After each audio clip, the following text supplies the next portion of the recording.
En el día de hoy quiero compartir con ustedes con subtítulos en español el reporte de Miami del cuarto quarter del 2023 por Grace Tunick, fundador de ISG. En este reporte podremos ver el inventario disponible, sus efectos en el sur de la Florida, así como también las tendencias del mercado inmobiliario. Acompáñame. Good afternoon, everyone. Today is January 25th, 2024. I'm here to present the Q4 update of the Miami report. After all, December 31st is in the books. We're going to present the differences in the market conditions from Q3 to Q4. I'm Craig Studnicki. I'm the CEO and broker for ISG and related ISG. Today we're filming from the sales office of Shoma Bay. This is the scale model behind me. Fantastic new property in North Bay Village. I encourage you to take a look at what's happening in this little neighborhood of Miami. The transformation is simply remarkable. But with that said, let's get started with the results of Q4. The numbers from the U.S. Census Bureau have come in. So let's start with demand. Sometimes we start with supply. We're going to reverse it today. The U.S. Census Bureau broke out the four quadrants of the U.S. And you can see by this graphic, the South is clearly dominating. Last year, Texas surpassed Florida as the fastest growing state in the country. Florida was number 2. I suspect that over the rest of this decade anyway, Florida and Texas are going to be trading positions back and forth because after all, they were the two big winners of Tax Reform 17 promoted by former President Donald Trump. And as you can see by the graphic provided to us by the Census Bureau, they include Texas and Florida in the South quadrant of the U.S. Clearly, the South quadrant is dominating all population gains in the U.S. Number 3 last year was North Carolina by some 300 people a day. The gap between 1 and 2 and everyone else is indeed tremendous. In terms of the bottom 3, it's still New York, California, and Illinois. I think last year California was 50 and New York was 49. This year they traded positions. So California and New York may be going through the opposite competition that Florida and Texas are going through for the rest of this decade. But the 3 states that lost the largest amount of people last year were California, New York, and Illinois. No surprise that those are the 3 biggest feeder markets to Florida. In terms of the South Florida population growth, okay, we slipped from number 1 to number 2 by a couple hundred people a day. I'm offering this graphic to give all of you perspective on the sustained population growth of Florida since the turn of this century, since the year 2000. We've been growing at an average of over 800 people a day. The only time we saw any kind of a dip were in the years 2007, 8, 9, and 10, which was all because of the Great Recession of 2008. Yes, it had an effect on the amount of people that could move here. Money was tight. People stayed in place for the most part. But you can see how nicely we recovered. And it was 2015 when we hit the 1,000 plus people a day moving to Florida. And now this more or less sustained itself right through 2023. I offer this because even though you may see Florida become number 2 behind Texas, and perhaps this year we pass Texas, this contest between Florida and Texas will remain. But the history of the population growth of Florida since 2000 is impressive and therefore, in my opinion, very, very sustainable. There are lots of reasons why people come here. We've had now close to 180 companies since 2020 agree to move their businesses here to South Florida. I bring these 3 gentlemen up because I think it's indicative of this corporate wave that is happening and to some extent is unending. Let's start with Carl Icahn. Carl Icahn moved to South Florida during 2018, 1 year after Donald Trump's tax reform of 17, when Florida clearly was one of the big winners from that tax reform package. 1 year later, Carl Icahn, who owns one of the biggest hedge funds on Wall Street, moved his entire operation from New York City to Miami. Ken Griffin, the chairman of Citadel. Ken Griffin's been buying property in South Florida for probably over 15 years. He grew up in Boca Raton. He loved South Florida. His office was in Chicago. But the more time he spent in Florida, the more he fell back in love with the weather. It was 2021 when he made the decision to uproot his entire organization, Citadel, from the city of Chicago, bring him to Miami. Now let's go to Jeff Bezos, the chairman of Amazon. Jeff, like Ken Griffin, grew up in South Florida, but he's been living in Seattle, Washington now for years and years and years. And why? Well, that's the world headquarters of Amazon. But the chairman of Amazon, Mr. Bezos, has recently relocated, he and his wife, to Miami. They own a beautiful home in Indian Creek, right on Miami Beach. Am I suggesting that because the chairman of Amazon has relocated to Miami, that the corporate headquarters of Amazon may follow the decision of Ken Griffin of Citadel and Carl Icahn of Icahn Enterprises? Yeah, I'm suggesting it because it's happened before and it will happen again. You've got these three titans of industry relocating their lives to South Florida, along with all these other 180 companies, because Miami truly is becoming more of the crossroads of the entire world. You even have Ken Griffin suggesting that we may even replace New York as the second financial capital of the world, accompanying London, of course. So you have a lot of economic reasons why people are moving here. We also know that the weather is nice. That's part of the reason Carl Icahn, Ken Griffin, and Jeff Bezos decided to relocate here. There is perhaps another reason that I would like you to wrap your heads around. The longevity of Florida's population increase is real. And even before Tax Reform 17, individuals were moving here slowly but surely in some impressive numbers. I am borrowing from President John F. Kennedy a message that he gave to the world about the magic of the sea. Please take a listen. I really don't know why it is that all of us are so committed to the sea.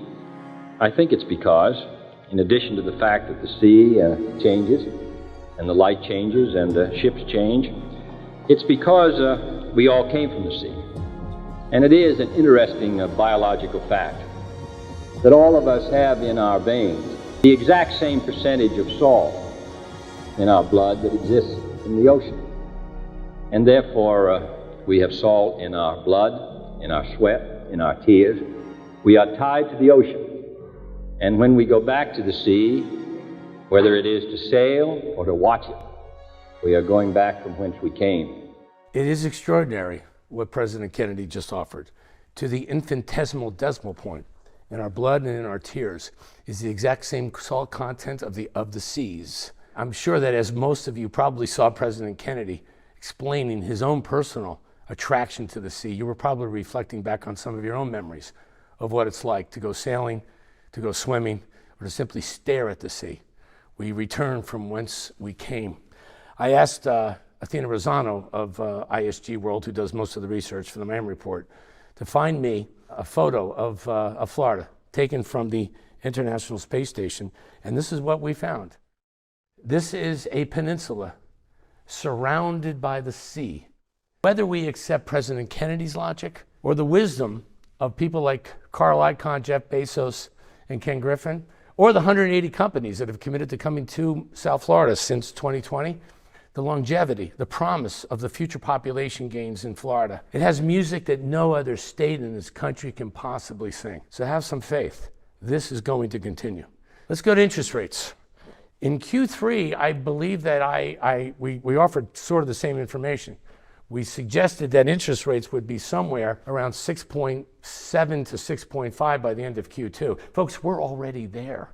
Interest rates have dropped by some 50 basis points since September 30th. So we went back to the same sources, Fannie Mae and the Mortgage Bankers Association and Wells Fargo. We asked for their revised forecast on where mortgage rates are going. And you can see by the end of June of this year, they have them as low as 6.0. Yes, it is possible that by the end of this year, you're below 6% for 30-year fixed rate mortgages. Mortgage rates are going down. Mortgage rates are going down. We'll get into the effect of that will more than likely have on pricing in just a few minutes. But this is where interest rates are going. Interest rates went up, as we all know, because Jerome Powell needed to fight inflation. He believes he more or less has that under control. Now borrowing costs go down. Mortgages for your buyers, construction loans for developers. They're so anxious to break ground. Let's go to inventory now. Let's start with houses. You can see that the inventory at the end of Q4 of last year pretty much matches the inventory by the end of Q2. It didn't drop, it didn't rise. It looks like a pretty decent inventory of houses until you start peeling the onion, if you will. Here's what we've done. We broke them out in 3 different categories. We have an A house, a B house, and a C. I've reported on this in previous Miami reports. We thought we'd bring it back. An A house, it's 10 to 15 years old. It's on the water. It's on the intracoastal. It's on the bay, some are on the ocean. A B house, it's just like the A's, it's just not on the water. And everything else we kind of classify as a C. We are pretty low levels of A houses. In the Tri-County area, Palm Beach, Fort Lauderdale, and Miami, there's only 173. Last year, the average price was $18 million, an actual resale. The B houses, well, there's not many of them either. There's just over 1,000 of them in the Tri-County area. Last year, they traded for an average of $7 million. Most of the inventory of single-family homes are in the C houses, and that's actually really, really good news because most of the people that are coming here, like I'll say 70%, They're comfortable paying $1 million, $1.5 million for a house. $7 million is a little high, $18 million is very high. So what we were able to get from the real estate industry, from the real estate market, is the amount of inventory for single family homes that most of you really need, that most of the people that are coming here can afford to spend. It's a very, very healthy inventory number. I suspect that as mortgage rates continue to go down, you'll actually see more listings come into the market, more inventory, which we need, because sellers now believe they can start maximizing the profits that they see on their houses, and they're more than likely correct. Let's go to the appreciation rate. I think I showed this in Q3. The biggest appreciation rate we've ever had with single-family homes was between the year 2020 and 2021. People were moving here for reasons we well understand. It's the highest historic appreciation we've ever seen with single-family homes. However, last year wasn't so bad. The average house went up by 19%. It's pretty impressive when you consider what high mortgages were doing to presumably slow everything down. Didn't slow things down here in South Florida. Remember, this is probably the most active real estate market in the entire US. Condos. Here we saw much bigger relief in terms of inventory. We have more of it. Look at the difference between Q4 of 2022 and Q4 of 2023. Significant increase in condos. However, before we jump for joy with all that extra inventory, we started examining, we aged these condos. And here's what we discovered. Condos that are less than 10 years old, there's less than 1,000 of them. Most of them are in Miami-Dade County, not much in Broward, not much in Palm Beach. We have some that are less than 20 years old. Most of the increase that we saw in inventory, in fact, most of the condos that are on the market are 20 years plus. Now, this cuts two ways. The good news is the prices are very favorable. The other side of the coin, however, is, as all of you realtors know, condo associations now are under some tight scrutiny from mortgage lenders. They have to show proper reserve for replacements in their condominium association budgets. Many of the condos that are 20 years and older, they don't quite have their books and records totally up to speed. You know that when you resell a condo that's north of 20 years old, any condo, there's a questionnaire that we have to provide the condominium association for them to complete. The condos that are 20 years older and plus, they're having a hard time getting those questionnaires completed, and that's why condo sales in those older buildings are a bit slow. I've noticed that most of you are trading condos that are less than 10 years old. Your second choice are condos that are less than 20. That will more than likely continue. I encourage you to continue doing that because there's not a lot of inventory, particularly the stuff that's less than 10 years old. The ceilings inside the individual apartments are higher. The amenities are more modern. No wonder people are more attracted. And the condominium association's books and records are pretty much perfect, but there's not a lot of them. There's less than 1,000. Will we get more as interest rates continue to go down? Yes, but let's not ignore demand. Inventory goes up, and then more people move into South Florida, and I have a feeling it's going to be a zero-sum game this year. As it relates to prices, well, last year we saw the highest appreciation of condominium resale prices in the history of South Florida. The increase by an average of 22%. And what's incredibly impressive about that is the fact that mortgage rates were hovering between 7 and 8%, presumably slowing everything down. Well, it didn't slow down appreciation. And why? Because most of the demand is coming from Americans moving here from all four corners of the United States. We talked earlier that most of them are coming from California, Illinois, New York. Let's not forget New Jersey. Let's not forget Pennsylvania. Let's not forget Massachusetts. For that matter, every state in the country has somebody moving to South Florida last year. And yes, I know that that's going to continue this year.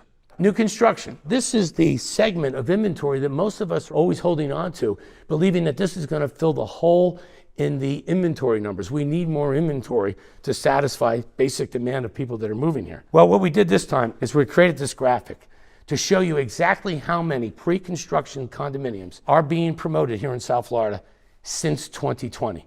This map extends to the south down to Coconut Grove.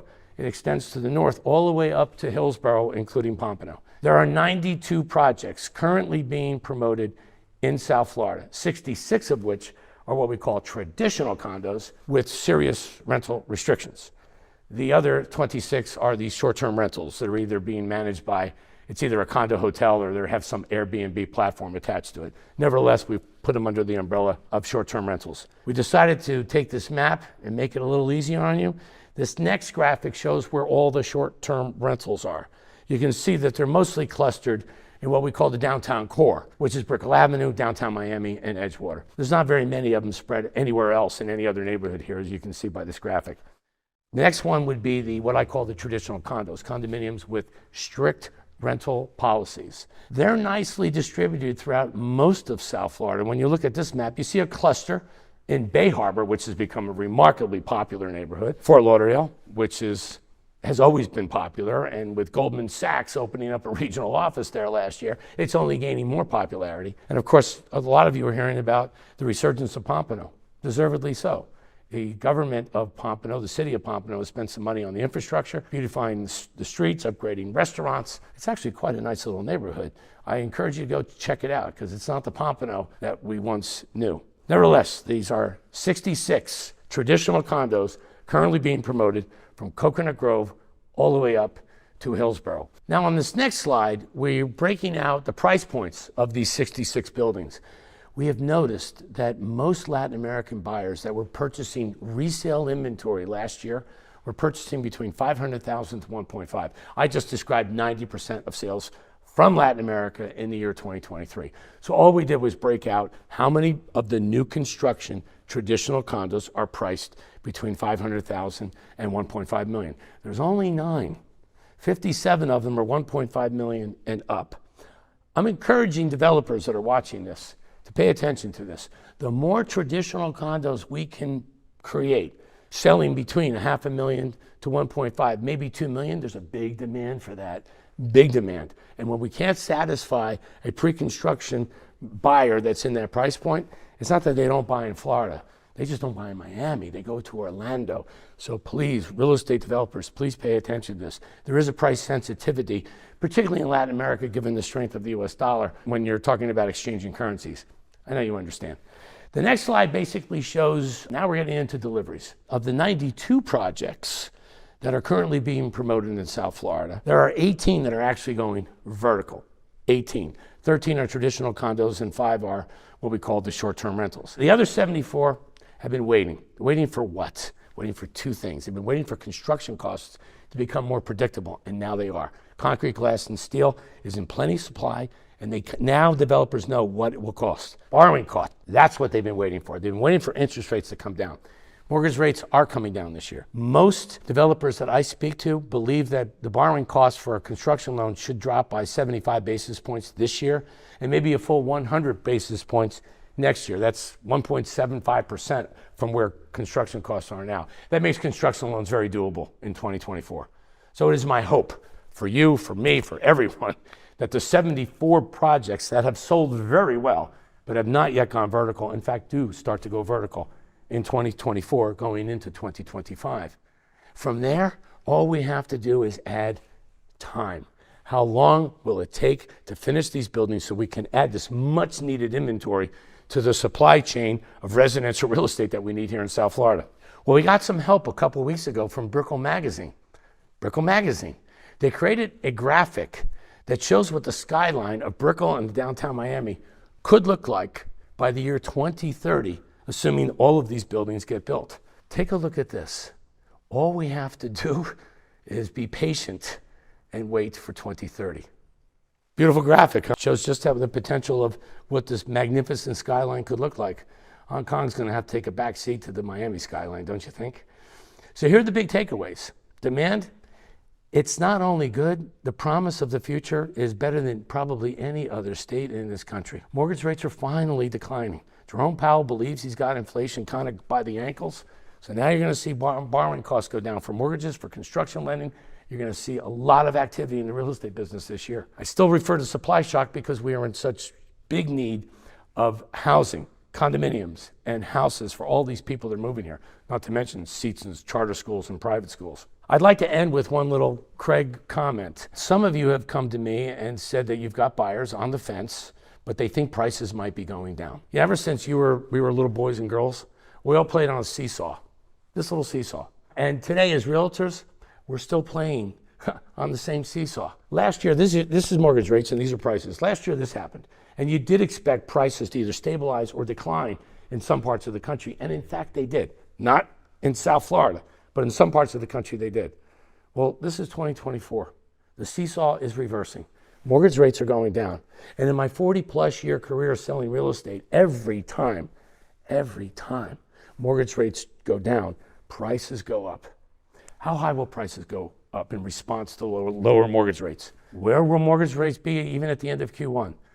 We're going to tackle that in April when we unveil our outlook for 2024, right after the results of Q1. Until then, I want to wish you all the same. Lots of luck, blue skies, and looking forward to seeing everybody in April. Until then, bye-bye.